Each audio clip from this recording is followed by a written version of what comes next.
বিয়ের পরের দিনেই আমার জামাই এসে বলল, আপনার মেয়ে আমাকে খুশি করতে পারছে না, এবং এই কথা বলেই সে আমার মেয়েকে ছেড়ে চলে গেল। এই কথা শুনে আমার যেন মাথায় আকাশ ভেঙে পড়ল। আমি আমার মেয়েকে অনেক নামী ডাক্তারদের কাছে নিয়ে গিয়েছিলাম, কিন্তু সকলেই বললেন ওর শরীরে কোনো ত্রুটি নেই, সবকিছুই স্বাভাবিক। তারপর একদিন আমার মেয়ে আমাকে বলল, মা, আমার এক বন্ধু বলেছে যে একটি মন্দিরের কাছে একজন সাধু বাবা থাকেন, যিনি সব সমস্যার সমাধান করতে পারেন। তাই আমি মেয়েকে নিয়ে সেই সাধুর কাছে গেলাম। সেখানে সাধু বাবা বললেন, একে 7 দিন আমার এখানে থাকতে হবে। আমি আমার জ্ঞানে তৈরি করা বিশেষ তেল ওর শরীরে প্রয়োগ করব, তবেই সমস্যা দূর হবে। তার কথা আমার মেয়ে আমি সেখানে রেখে চলে আসি। কিন্তু আমার মনে অনেক ভয় শুরু হয় মেয়েকে একা রেখে আসার কারণে। তাই আমি মেয়েকে দেখতে সাধু বাবার কাছে যাই। সেখানে গিয়ে যা দেখলাম তাতে আমি অবাক হয়ে গেলাম। সাধু বাবার ঘরের দরজা খুলতেই চোখ গেল পাশের একটি ঘরে। সেই দৃশ্য দেখে আমার হৃদয় থমকে গেল। মনে হচ্ছিল যেন মাথা ঘুরে পড়ে যাব। আমার মেয়ে কিভাবে এমন কিছু করতে পারে তা বিশ্বাস হচ্ছিল না। সাধু বাবা, বন্ধুরা, আজকের গল্পটা অনেক বেশি স্পেশাল। আশা করি তোমাদের ভালো লাগবে। তাই গল্পগুলো ভালো লাগলে ভিডিওটি লাইক, শেয়ার এবং চ্যানেলটি সাবস্ক্রাইব করো। আমার নাম রুমি, আর আমার মেয়ে আমার জীবনের একমাত্র সহায়। আমার স্বামী আমার মেয়ের জন্মের কিছুদিন পরই মারা যান। তবে স্বামীর রেখে যাওয়া সম্পত্তির কারণে আমাদের অর্থের কোনো অভাব হয়নি। স্বামীর সমস্ত সম্পত্তি আমার নামে করে যাওয়ায় আমাদের জীবন বেশ সচ্ছল ছিল। স্বামীর চলে যাওয়ার পর আমি একাই আমার মেয়েকে বড় করে তুলেছি। যখন সে বিয়ের যোগ্য হয়ে উঠল, আমি তার বিয়ের আয়োজন করতে শুরু করলাম। বিয়ের প্রস্তুতির জন্য আমার শাশুড়ি ও জেঠানি গ্রামের বাড়ি থেকে এসে সাহায্য করলেন, যার ফলে মেয়ের বিয়েটা খুব সুন্দরভাবে সম্পন্ন হয়। তখন আমি খুবই খুশি ছিলাম যে মেয়ের বিয়ের সমস্ত দায়িত্ব ঠিকঠাকভাবে শেষ হয়েছে। বিয়ের কিছু রীতিনীতি বাকি ছিল, আর আমি সব আত্মীয়স্বজনদের বিয়েতে আমন্ত্রণ জানিয়েছিলাম। সবাই আমার সাথে অত্যন্ত ভালো ব্যবহার করেছেন, কখনো কোনো সমস্যা তৈরি হয়নি। তবে বিয়ের পরে আমার মেয়েকে সেখানে একা রেখে আসতে আমার মন কিছুতেই স্থির হচ্ছিল না। তাকে একা রেখে আসা যেন ঠিকঠাক মনে হচ্ছিল না। তাই আমি আবার ফিরে গেলাম মেয়ের কাছে। সেখানে পৌঁছে যা দেখলাম তাতে আমার মাটি যেন পায়ের তলা থেকে সরে গেল। আমার স্বামীর অনুপস্থিতি যেন আমার জীবনে তেমন কোনো শূন্যতা তৈরি করেনি। চারপাশের সবাই নিজের মতো করে আমাকে সহায়তা করছিল। তাদের এই ভালোবাসা ও সহযোগিতায় আমার চোখে জল এসে গেল। আমার মনে হচ্ছিল, যদি আজ আমার স্বামী বেঁচে থাকতেন তাহলে মেয়ের বিয়েতে কতটাই না খুশি হতেন। কিছু দিনের মধ্যেই আমার মেয়ের বিয়ে ধুমধাম করে সম্পন্ন হল।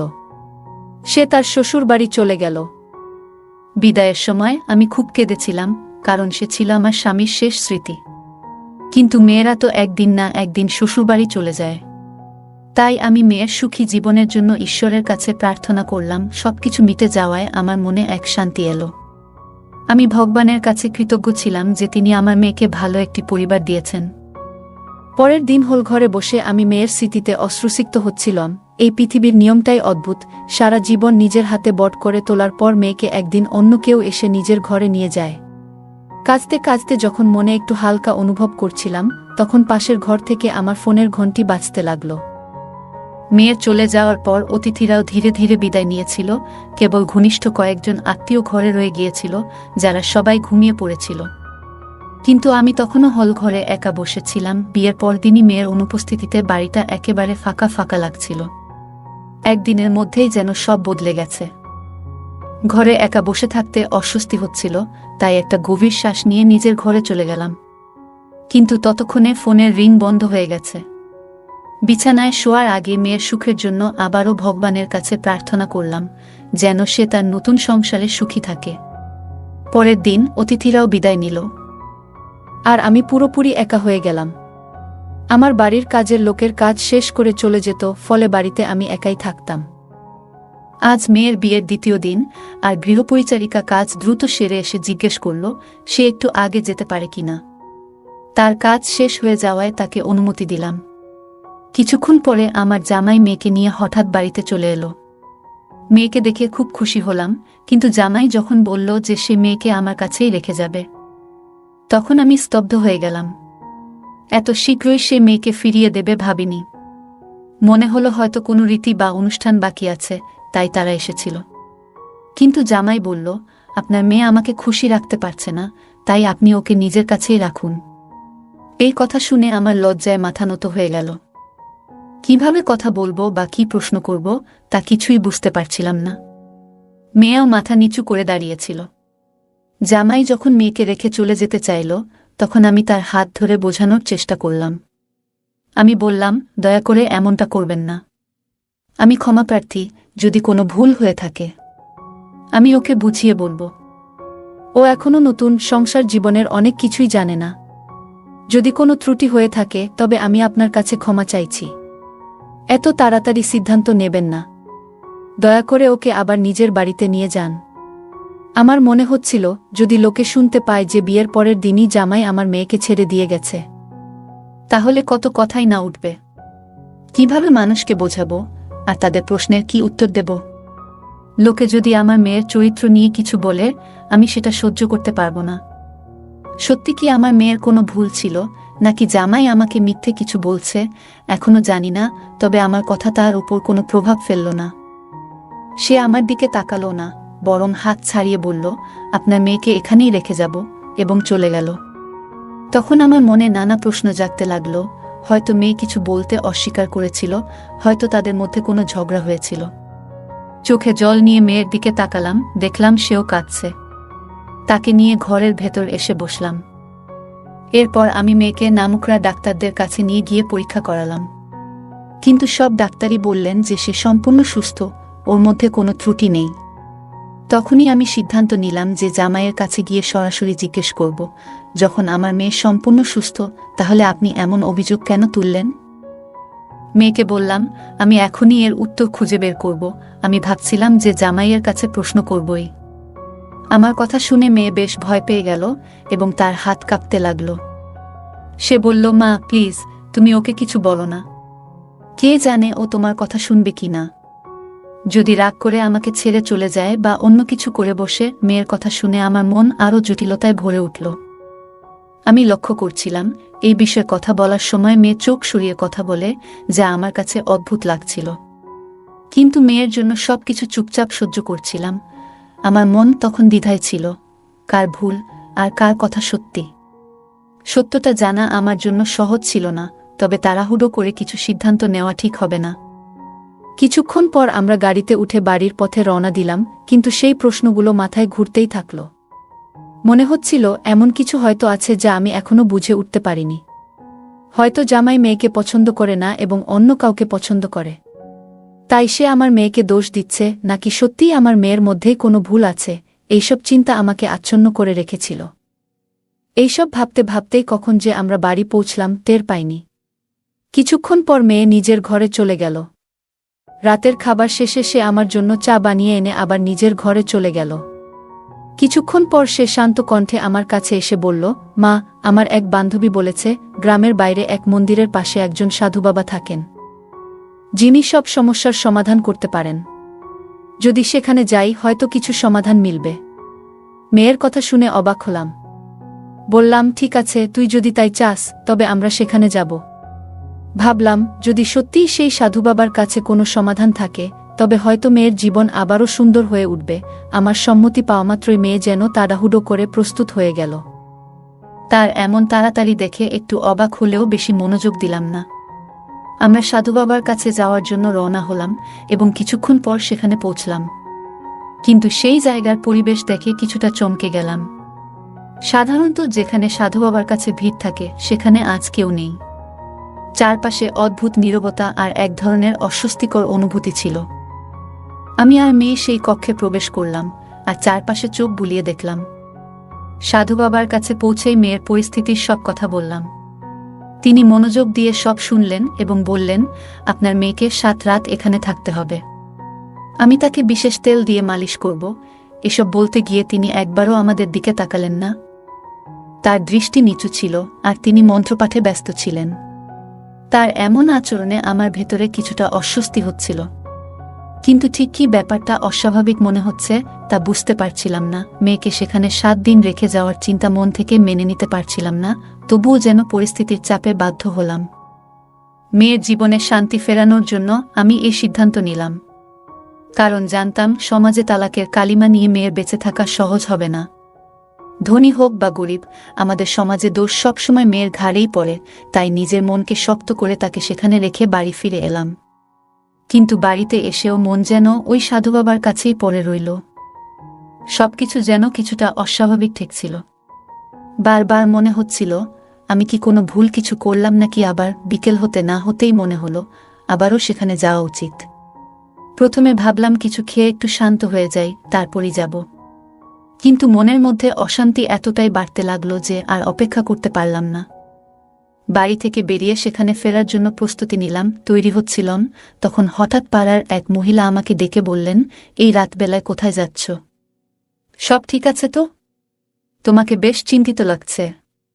তার কথা শুনে থমকে গেলাম। কিছু না বলে বেরিয়ে গেলে হয়তো সে সন্দেহ করত আর প্রশ্ন করতেই থাকত, অন্যদেরও জানিয়ে দিতে পারত। তাই বললাম, না তেমন কিছু না, মায়ের কাছে যাচ্ছি, মনটা খারাপ লাগছে, মাকে খুব মনে পড়ছে। আমার মাকে সবাই চিনত, মাঝে মাঝে তিনি আমার এখানে 1 সপ্তাহের জন্য এসে থাকতেন। তখন পাড়ার সবাই তার কাছে আশীর্বাদ নিতে আসত, মাও তাদের সবার সঙ্গে খুব আন্তরিকতার সঙ্গে মিশতেন। আমার মুখ থেকে মায়ের কথা শুনে প্রতিবেশী বললেন, হ্যাঁ তুমি ঠিকই বলেছ, তোমার মেয়ের বিয়ে হয়েছে বলে হয়তো একটু একাকিত্ব অনুভব করছো। বলে তিনি আমার পাশে এসে দাঁড়ালেন এবং নানা বিষয়ে কথা বলতে শুরু করলেন। কিন্তু তখন তার সঙ্গে কথা বলার কোনো ইচ্ছাই ছিল না। আমার মন ছিল শুধু মেয়েকে নিয়ে। ভাবছিলাম কত ভেবেচিন্তে মেয়ের জন্য এই সম্পর্ক ঠিক করেছিলাম যাতে সে সুখে থাকে। কিন্তু কে জানতো এমন পরিস্থিতি তৈরি হবে। প্রতিবেশী তখনও নানা বিষয়ে কথা বলেই যাচ্ছিলেন, কিন্তু আমার মন সেখানে ছিল না। শুধু চাইছিলাম কোনোভাবে তার থেকে মুক্তি পেতে। তিনি আবার জিজ্ঞাসা করলেন, তোমার কি কোথাও যাওয়ার ছিল? আমি মাথা নেড়ে সায় দিলাম, কিন্তু কথা বাড়াতে ইচ্ছা ছিল না। অবশেষে তার থেকে মুক্ত হয়ে বাইরে বের হলাম। পুরো সময় মেয়েকে নিয়ে ভাবছিলাম, আর একটা অজানা আশঙ্কায় মন ছটফট করছিল। মনে হচ্ছিল এভাবে চলতে থাকলে যেন শান্তি আর ফিরে পাব না। আমার মনের ভেতরে প্রশ্ন আর সন্দেহ ক্রমাগত ঘুরছিল। ভাবছিলাম প্রতিবেশীকে যদি সব বলে দিই, সে হয়তো আরও রং লাগিয়ে এই ঘটনাটা পাড়ার সবার মাঝে ছড়িয়ে দেবে। মেয়ের এই পরিস্থিতি আমাকে এতটাই লজ্জিত করে তুলেছিল যে কারো সামনে যাওয়ার সাহস পাচ্ছিলাম না। আমার মেয়েকে জামাই বাড়িতে রেখে গেছেন 2 দিন হলো, আর আশেপাশের মানুষ কি বলবে সেই চিন্তাও মাথায় ঘুরছিল। কোনো সিদ্ধান্তে পৌঁছাতে পারছিলাম না। মনে শুধু ঘুরছিল কেন জামাই এমন সিদ্ধান্ত নিলেন, কেন বললেন যে আমার মেয়ে তাকে সুখী করতে পারছে না। এই চিন্তা মাথায় নিয়ে আবার সেই জায়গায় পৌঁছালাম যেখানে কয়েক ঘন্টা আগেই মেয়েকে রেখে এসেছিলাম। গাড়ি থেকে নেমে গভীর শ্বাস নিলাম আর দ্রুত পা চালিয়ে ভেতরে ঢুকলাম। কারণ মেয়েকে নিয়ে একরাশ সন্দেহ আর চিন্তা আমাকে ঘিরে ধরেছিল। এই দিনে কারো ওপরও বিশ্বাস করা কঠিন, তাই দ্রুত মেয়ের কাছে পৌঁছানোর জন্য এগিয়ে যাচ্ছিলাম। আমার মেয়ে কি ঠিক আছে? জানি না। 1 ঘন্টায় সে কেমন আছে? সাধু বাবার ঘরের দরজা খুলতেই চোখ গেল পাশের একটি ঘরে। সেই দৃশ্য দেখে আমার হৃদয় থমকে গেল। মনে হচ্ছিল যেন মাথা ঘুরে পড়ে যাব। মেয়ে কিভাবে এমন কিছু করতে পারে তা বিশ্বাস হচ্ছিল না। দেখলাম মেয়ে সামনে বসে, আর 30 বছরের মতো এক যুবক, যাকে সবাই সাধু বাবা বলতো, তার মাথা মেয়ের কোলে রেখে শুয়ে আছে। দুজনেই হাসতে হাসতে কথা বলছিল। আমি বাইরে থেকেই তাদের কথাগুলো শুনতে পাচ্ছিলাম। সেই যুবক বলছিল, তোমার বিয়ের খবর শোনার পর থেকে এক মুহূর্ত স্বস্তিতে কাটাতে পারিনি। আমার মেয়ে তার হাত ধরে মৃদু হেসে বলছিল, এই জন্যই তোমাকে তোমার কাছে নিয়ে এসেছি, যেন তুমি নিশ্চিত হও যে আমার স্বামী আমাকে কখনো স্পর্শ করেনি। আমি এমন ব্যবস্থা করেছি যাতে আমরা সব সময় একসঙ্গে থাকতে পারি। আমার স্বামী আমার মুখও আর দেখতে চাইবে না। মেয়ে শান্তভাবে তার হাত ধরে কথা বলছিল, এবং আমার ভেতরটা ক্রমশ পুড়ে যাচ্ছিল। এতদিন আমি জামাইকে ভুল বুঝছিলাম, আসল দোষটা যে মেয়ের তা জানতে পেরে নিজেই হতবাক হয়ে গেলাম। তাদের কথাগুলো আর সহ্য করতে পারছিলাম না, তাই রাগের মাথায় দরজা ঠেলে খুলে দিলাম। দরজা খোলার শব্দে দুজনেই চমকে উঠে দাঁড়ালো। ঘরের ভেতরে ঢুকে আমি মেয়ের হাত ধরে তাকে এক চড় মারলাম। তারপর বললাম, এমন কাজ করার সময় তোমার একবারও লজ্জা হলো না? মায়ের কথা একবারও মনে পড়ল না? একা হাতে তোমাকে মানুষ করেছি। আবারও তার গালে এক চড় কষালাম। আমার এই রূপ দেখে সেই কথিত সাধু মেয়েকে বাঁচানোর জন্য এগিয়ে এলো, কিন্তু আমার রাগ দেখে চুপচাপ মাথা নিচু করে দাঁড়িয়ে রইল। রাগে ফুঁসতে ফুঁসতে মেয়েকে জিজ্ঞেস করলাম, তুমি তোমার স্বামীকে এমন কি বলেছ যে সে তোমাকে বাপের বাড়িতে রেখে চলে গেল? তখন মেয়ে কাঁদতে কাঁদতে আস্তে আস্তে বলল, আমি স্বামীকে বলেছি, কেন তুমি আমার সঙ্গে বিয়ে করলে? আমি সন্তান জন্ম দিতে পারবো না, আমার দ্বারা কোনো সন্তান হবে না। তুমি কেন তোমার জীবন নষ্ট করছো? আমাকে ছেড়ে দাও, আমার মা তোমাদের সবার সাথে প্রতারণা করেছে। মেয়ের মুখ থেকে এই কথা শুনে মাথায় হাত দিয়ে বসে পড়লাম। এতটাই রাগ হলো যে মনে হলো তার গলা টিপে ধরে সব শেষ করে দিই। আমার মেয়ে এমন কৌশলে সবকিছু করল কিভাবে? আমি তো কখনো এমন শিক্ষা দিইনি। তবু কেন এমন পথে সে হাঁটল? তখন মেয়ে মাথা তুলে বলল, মা, আমি ওকে ভালোবাসি আর তাকেই বিয়ে করব। সে তখন নির্ভরে আমাকে তার কথাগুলো বলছিল, সাহস নিয়ে মুখের উপর বলছিল। কিন্তু সেই সময় আমি কিছু বলিনি, তাকে টেনে নিয়ে বাড়িতে চলে এলাম। বাড়িতে ফিরে তাকে বুঝানোর চেষ্টা করলাম, দেখো মেয়ে, আবেগে ভেসে কোনো সিদ্ধান্ত নিও না। জানি তুমি ওকে ভালোবাসো, কিন্তু ভাবো, এখন তোমার বিয়ে হয়ে গেছে, এখন তোমার একজন স্বামী আছে এবং তোমার জন্য নিজের সম্পর্কের দিকে মনোযোগ দেওয়া জরুরি। আমি তাকে অনেক বোঝানোর চেষ্টা করেছিলাম, কিন্তু সে আমার কোনো কথাই শুনতে চাইছিল না। অবশেষে নিরুপায় হয়ে আমি তাকে তার স্বামীর কাছে নিয়ে গেলাম। তার স্বামীর সামনে গিয়ে আমি সব সত্যি কথা বলে দিলাম এবং আমার মেয়ের পক্ষ থেকে ক্ষমাও চাইলাম। এটা শুনে তার স্বামী বলল, না, আমি আর তাকে আমার সঙ্গে রাখতে পারবো না। যে মেয়ে অন্য একজনের জন্য নিজের স্বামীকে ছেড়ে দিতে পারে, সে কখনো সুখী হতে পারবে না। আমি এত বড় মনের মানুষ নই যে সব কিছু জেনে শুনে এমন একজন মেয়েকে গ্রহণ করব। আমি তাকে তালাক দেব এবং অন্য কারো সঙ্গে বিয়ে করব। আমি তার সামনে মাথা নত করে দাঁড়িয়েছিলাম। আমি জানতাম সে একজন খুব ভালো মানুষ এবং আমার মেয়ে তার সঙ্গে খুব সুখী হতে পারত। আজ না হোক কাল সব ঠিক হয়ে যাবে বলে আমি আশা করেছিলাম। কিন্তু আমার সমস্ত প্রচেষ্টা সত্ত্বেও সে আমার কথা মানেনি। অবশেষে তার স্বামী আমার মেয়েকে তালাক দিল এবং অন্য কারো সঙ্গে বিয়ে করল। এরপর আমি আমার মেয়ের বিয়ে সেই ব্যক্তির সঙ্গে দিয়ে দিলাম যাকে সে সত্যিই ভালোবাসত। সে তার প্রথম স্বামীকে স্পর্শ করতেও চায়নি, তাই আমি সিদ্ধান্ত নিলাম যে তার দ্বিতীয় বিয়ে সেই ব্যক্তির সঙ্গেই হওয়া উচিত যাকে সে ভালোবাসত। আমি আমার মেয়েকে রাগান্বিত হয়ে বললাম, আজ থেকে তোমার সাথে আমার আর কোনো সম্পর্ক নেই, আর কোনো দিনও আমার সামনে আসার চেষ্টা করো না। তোমার বাবা চলে যাওয়ার পর আমি একা তোমাকে বড় করেছি। তুমি তখন খুব ছোট ছিলে। চাইলে আমি অন্য কারো সাথে বিয়ে করে নতুন জীবন শুরু করতে পারতাম, কিন্তু আমি সেটা করিনি। তোমাকে সঠিক শিক্ষা ও ভালো জীবন দেওয়ার চেষ্টা করেছি যাতে তোমার কোনো অভাব না হয়। কিন্তু তার পরিবর্তে তুমি আমাকে কি দিলে? এই কথাগুলো বলে আমি তাকে বাড়ি থেকে বের করে দিলাম। কিভাবে সে এখন বাঁচছে, কেমন আছেন তার স্বামী, এসব নিয়ে আমি আর কোনো খোঁজ খবর রাখিনি। তার বিয়ে হয়েছে 7 বছর হলো, আর এই 7 বছরে একবারও সে আমার কাছে আসেনি। তবে হঠাৎ একদিন সে এসে আমার সামনে দাঁড়ালো এবং বলল, মা, আমি যে মিথ্যা বলেছিলাম যে আমি সন্তান সম্ভবা হতে পারি না, সেটা এখন সত্যি হয়ে গেছে। এই 7 বছরে আমি কখনোই মা হতে পারিনি। এখন শাশুড়ি আমার স্বামীকে অন্য কাউকে বিয়ে করার জন্য বলছেন, কারণ আমি তাকে কখনো বংশের উত্তরাধিকার দিতে পারবো না।